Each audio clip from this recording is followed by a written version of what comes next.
শেখ হাসিনা ভক্ত নেত্রীরা ওদের যদি সাইড হয়ে গেছে আমি আইনে দিতে পারবো, কিন্তু আমার কথা শুনতে হবে। তোদের 10টা পুরুষে 20টা পুরুষে 50টা পুরুষে তোদেরকে কাহিনী করতে পারবে না যদি একজনের সুদর্শন নজর থাকে। আই আল্লাহ একজন হলে কোটি কোটি কাউন্ট দেওয়ার দরকার নাই।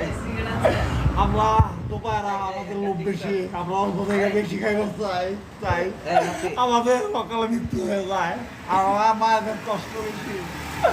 আমাদের এরম মান্নাহারা কোটি কোটি ভক্তদের কপালে ফুল ফুটে না, ভাই ড্রাইভার ভাই তুমি আর এই চিনচিনারি উঠে গেল মোবাইলের মধ্যে।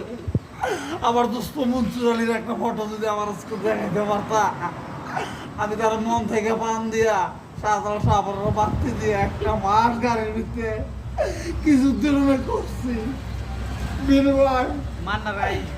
বিনিময় আমার 15 টাকা নিয়ে উত্তর গাড়ি বুঝাই দিয়ে মাস করে আমার আইতেছে। এই কষ্টটা আমি কাউরে বলি নাই, আমি বলছি আরে আমি আরো বলছি যা বলার। আমার দোস্ত এখন আমার দোস্ত ভাই, আমার শত্রু কাতার চলে গেছে। আর না হলে আমাকে ওই 1000 টাকা দিয়ে হইলো ঈদের সঙ্গে যেহেতু দোষ টাকা দিতে পারি নাই। আমরা সিটার হাতে পয়রা আমাদের টিকেট টাকা দিয়ে আমার দোস্তারা উইস্কির বোতল কিনে 70টা 80টা ওই গাড়ি আমার পুলিশও আটকায়। আমার দোস্ত জালখানার মধ্যে আমি 1 মাস খাইছি, 1 বছর আমার কেউ খবর নাই। তো আমার 10,000 টাকা আমি গাড়ি দিতে পামু, ওই টাকা আমি তুইও আমি করতে পারি নাই। ঈদের নামাজ আমার কপাল বৈরব বিরিদের মধ্যে ঘুমাই গেছিলাম। ওই ঘুম ভাঙছে আমার 2 দিন পর।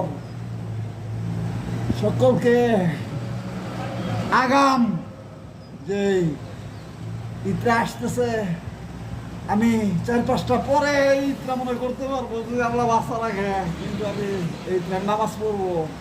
আমি কারো মিষ্টি কথা বলবো না, সে দোষ থাক, সে স্পেশাল কোনো উত্তর আর মেহমান, আমার তাতে কিছু করম না। আমার মান্না ভাইয়ের একটা সালাম পৌঁছাই দিও তোমরা যারা এখনো ভালোবাসো। মান্না সবার মনের মধ্যে থাকবে। আসসালামু আলাইকুম ওয়া রাহমাতুল্লাহি ওয়া বারাকাতুহু। আম্মা বা মদিনা শাহ মদিনা জিবি হাসান হোসেন আর সমস্ত শহীদদের আমার সালাম এবং জান্নাতুল ফেরদৌস তাদের ভাগ্যে যাতে নসিব হয়।